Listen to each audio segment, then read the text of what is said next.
Good morning, I'm Pam Fox. Thanks for watching my channel. So this morning I'm eating my breakfast, which is Bing cherries. They're really good. They're affordable right now. I think we got them for $1.99 a pound, $2.99 a pound.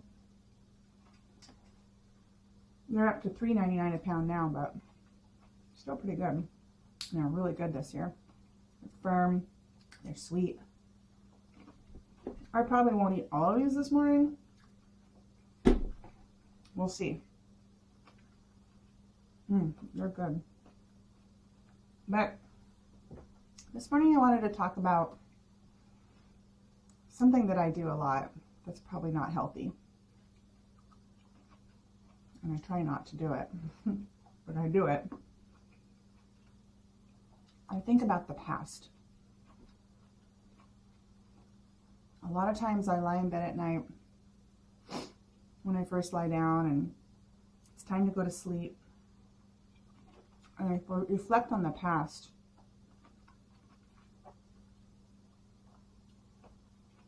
You know, I have a lot to be thankful for. God knows, I have so much to be thankful for. But I reflect on things I regret. And I reflect on how I would have done things differently. And a lot of times I fantasize about how I would do things differently if I had another chance. The reason I say that's unhealthy is because we don't get another chance.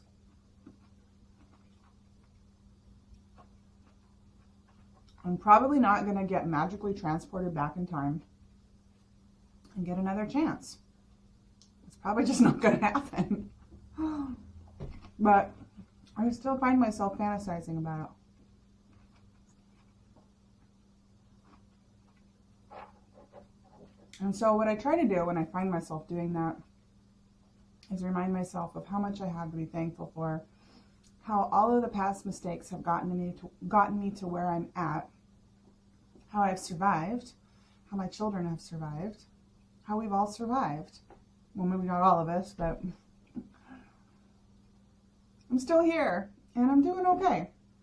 So I have to remind myself of that. And more importantly, I remind myself that I'm still here and I can do better today. So I fantasize about going back and doing better. I'm here. I can do better right now. I can do better today. So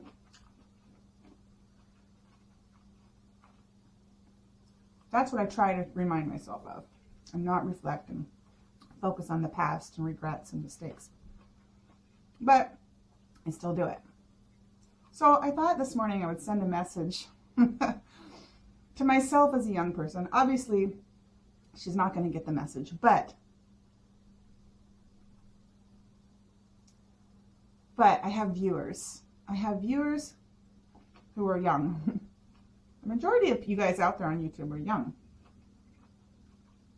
In fact, when I first started watching YouTube, I was watching all the vegans out there on YouTube for inspiration. When I started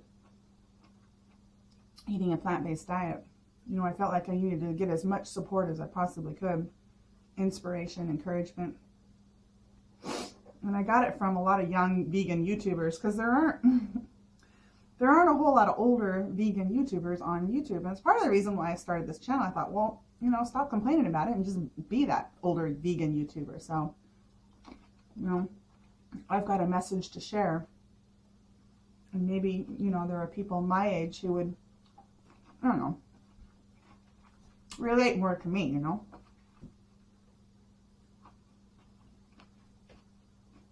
So, anyway, back to the message. So obviously, if you guys follow me, you know that I'm vegan. And I'm pretty passionate about it. I'm convinced that it's the way we're supposed to eat if we want to be healthy and prevent disease. Convinced of that. I'm convinced it's not just for some people. I don't know. There are people who say they tried it and it didn't work for them. I don't know. I've been helping along a friend of mine. She's about my age. She lives in my community. She's got type 2 diabetes. She's overweight. She's got Meniere's disease. And I don't know what else, but she's been trying plant-based food she's been on the diet for about a month now. And I couldn't be happier to hear yesterday that she's got her blood sugar numbers are doing better than they've been doing in the past. Her husband, who has high blood pressure, high cholesterol, his numbers are doing amazing. So,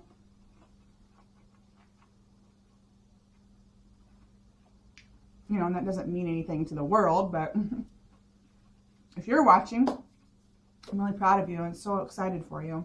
And I hope you'll stick with it. My friend says that she's really enjoying the diet. She's really enjoying the lifestyle.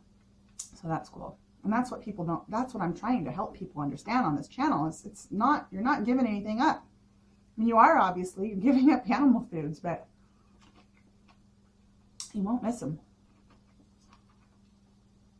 And if you think, oh, well, I'm a big meat eater, you just aren't a very big meat eater. We're all big meat eaters, trust me. Animal foods are tasty. Cheese, pulled pork sandwiches, ice cream, a nice medium rare broiled salmon. Oh my gosh. Shrimp. A filet mignon. I know they're good. I've had them all. They're awesome. But at what consequence? To your body, to the animals, to the environment. Okay, so the message I would send to myself, obviously, is to go vegan. Oh my gosh. Oh, it pains me. It just pains me. And this is another thing that I do that I know is so unhealthy. And I think back on myself as a young mother. So, if you're out there and you're a young mother or a young person, especially young mothers, obviously it's a big job. It's a big responsibility. You're raising, these little kids, and you're responsible for their nutrition, and their upbringing, and you're creating a relationship with them throughout the experiences that you share day in and day out. A day will come where they'll look back on their childhood and they'll have kind of a framework of who you were to them, what you did for them, what you didn't do for them. And don't you want them to reflect back on that and just think you were awesome? I do. I wish that, but unfortunately, and life happens, and I have to tell myself that, we can't be perfect, obviously. But if I could send a message to young mothers to take care of your body by feeding it properly, by getting enough sleep, making sleep a priority, staying hydrated, incorporating some type of physical exercise or activity, and going to church, or at least having some sort of spiritual avenue between you and God, some type of relationship that's ongoing and that is a priority, so that you're affecting your physical health and your emotional health and your spiritual health and your intellectual health and your social health. You are making all of those things a priority. But if you start with the nutrition, that is going to affect your mental health. It's going to obviously affect your physical health. It's going to affect your energy and whether or not you're going to even be able to keep up with your kids or exercise. It's going to help you sleep better at night. It's going to prevent disease so that you don't have, layer upon layer upon layer of multiple additional challenges to your life. If you're a young mother and you're trying to take care of these little kids, and then you've got, type 2 diabetes on top of that, or you've got, asthma, or you've got, whatever, fill in the blank, something else where you're having to manage your health with medications, with symptoms, with side effects, all of that stuff. It just makes it so much harder, and it makes you less able to be the best mother that you can be. Because you're not going to be there as much for your kids as you would like to be. And I'm not just talking about showing up to a dance lesson or showing up to a soccer game. I showed up to all of that stuff. It didn't matter how exhausted, how irritated, how tired, how much in pain. It didn't matter. I showed up to all of that stuff. You can ask my kids. I was always there. Sometimes they'd look at me like, what are you doing here? I showed up. But in the home, when it was me and the kids, I was irritable. I was tired. I wasn't there. A lot of the time, I just wasn't there for my kids. I certainly didn't provide adequate or ideal nutrition for them. Obviously, it was adequate. They lived, but it wasn't ideal. It wasn't ideal for me or for them. And their health has suffered as a consequence as well. I mean, if you were to ask them, they'd probably say they were, decent health, but, they're young. They're 23 and 21. So they're still young,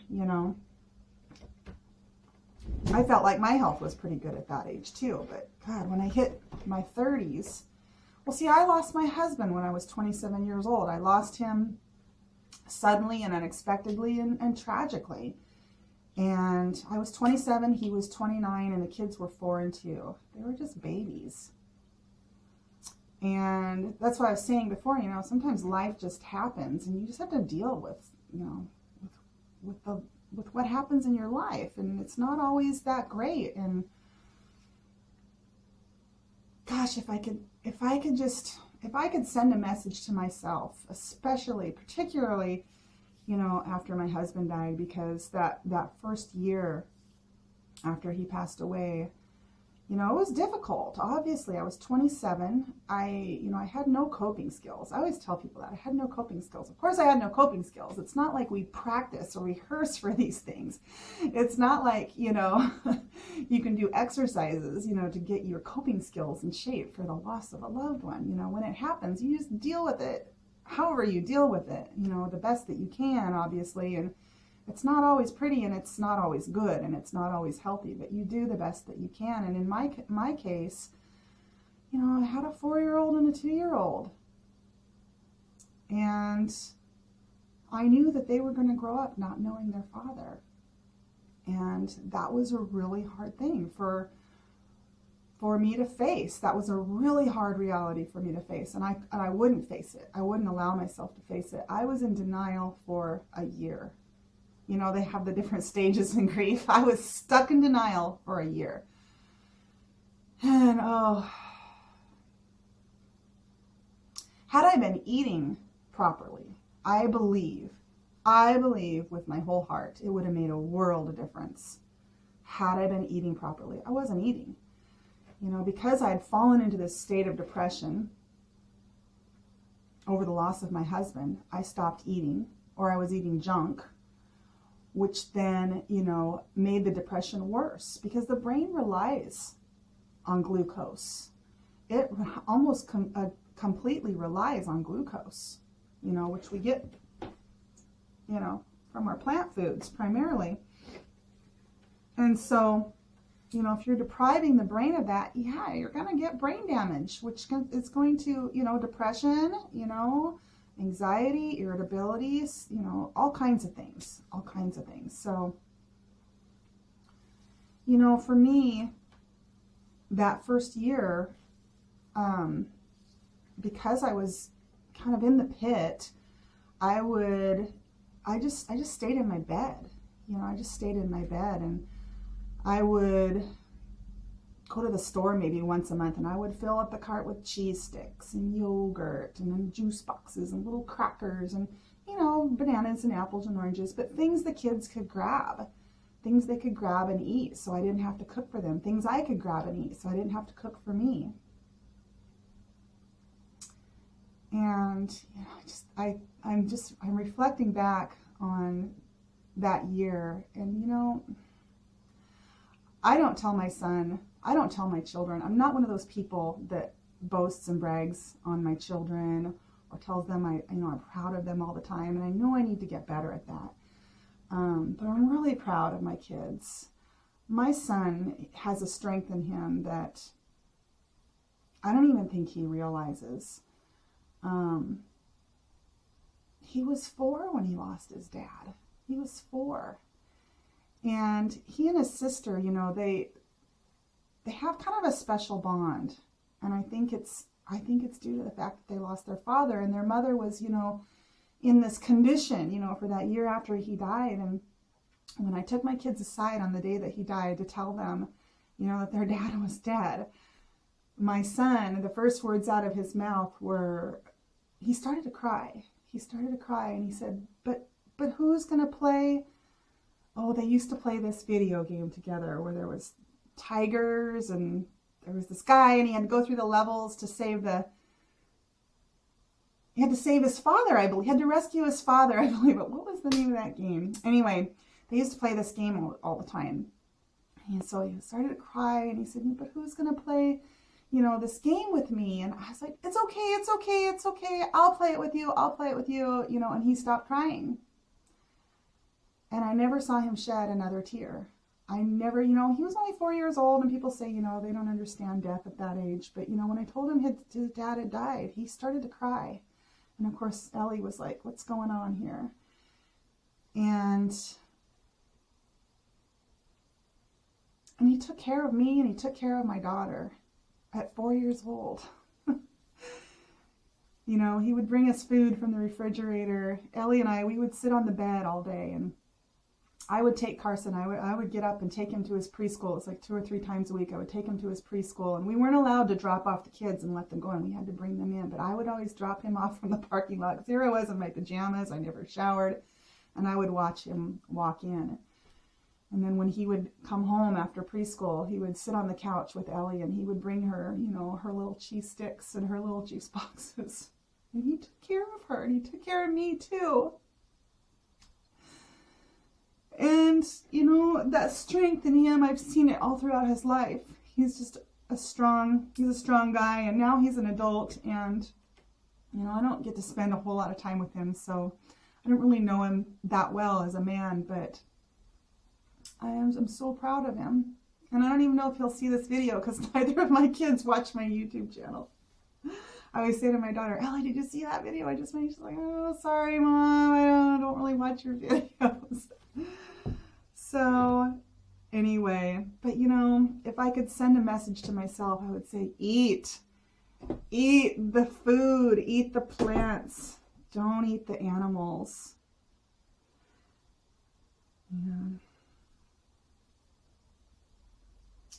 Yeah, and that year, it was a tough year, obviously, and you know, because of the depression, I just naturally isolated myself, and I pushed away all the people in my life. And I wish I could go back and just tell myself to be kinder to those people. They're trying to help you. You know, my family, my in-laws, Melissa and Mike and Dwight and Adrienne, and my parents. Oh, God. And I would just push them away and push them away because I was depressed and I didn't want to be around anyone, and I couldn't stand, you know, the how are yous and how are you doing and how is it going. You know, I just couldn't stand it. And so it was just easier to push people away and to isolate myself and to just create, you know, a little place on my bed with my TV. But they didn't give up on me. They didn't give up on me, and I thank them for that.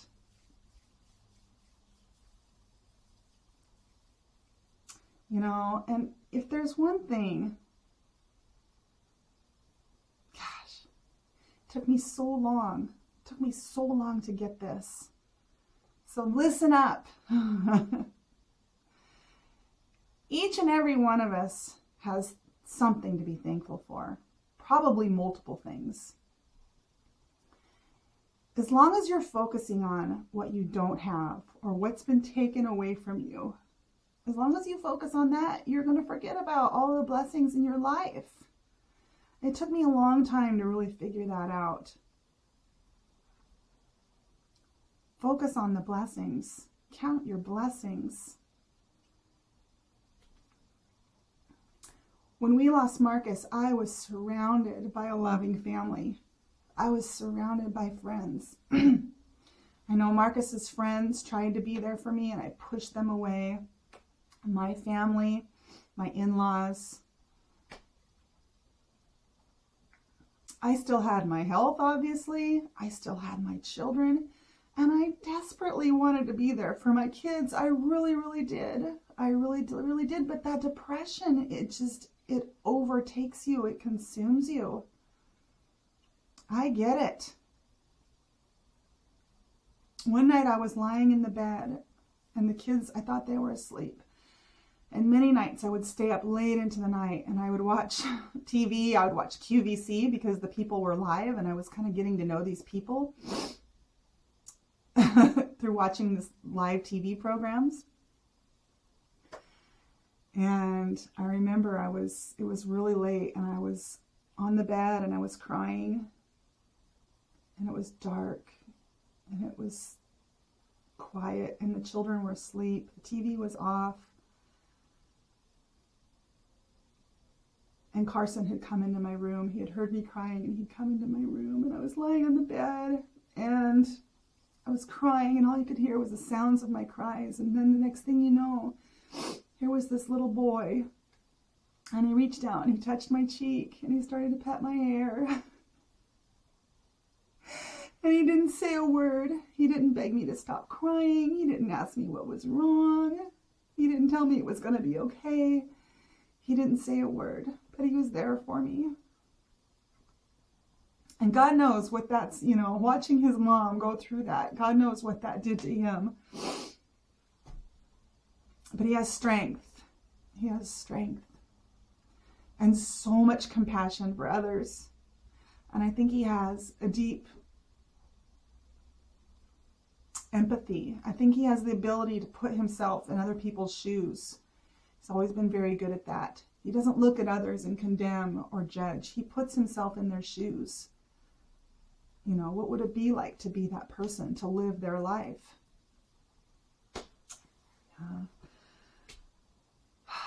So, yeah. So one, eat good food, take care of yourself, and sleep. When you're a young mother, your kids, you're sleep deprived, aren't you? You're sleep deprived because you're on the go all the time, and sometimes you're up with them because they're up and they're sick, especially, or whatever. But do the best you can to take care of you through good nutrition, making sleep a priority. Again, attending to your spiritual needs, through prayer or scripture or going to church, worship, those types of things. Makes a world of difference. I moved out here to the coast in the year 2000 with my children. We moved in to my in-laws' house and I started going to church. And you talk about a life changer. I got my life right with God. And some very important things happened in my life. Some just miraculous changes that I can't even describe because it was God doing the work within me. God making changes within me, slowly and gently making changes within me. That's a whole nother video. But yeah, we moved out here in 2000. I just, we were living in the city and we were isolated because that's the way I wanted it. And I decided, let's move out here where my kids can grow up around family, because we had grandmas, grandpas, aunts, uncles, cousins, and so they got to grow up around their family. We, when they were little, we lived with my in-laws. They had a farm, and their cousins, their aunts and uncles, and so on. So I don't regret moving out here. It was a really good move. So again, you know, I can focus on those things that I'm thankful for. I can focus on the fact that we moved out here and my kids got to be raised, you know, around their family. And the list goes on and on and on. And I think most of you, obviously, each and every one of us, you know, we can look at our lives and look at somebody else's lives, and, you know, we're either probably in a better predicament than some and a worse predicament than others, but we can always find things to be thankful for. And we must focus and be thankful for those things.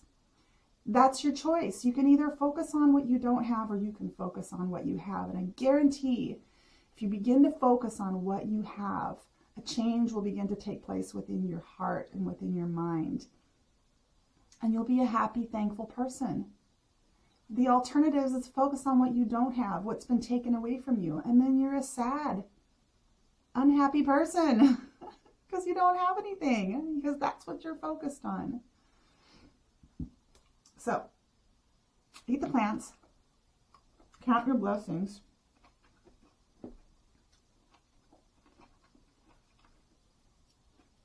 and know your priorities. Thanks for watching.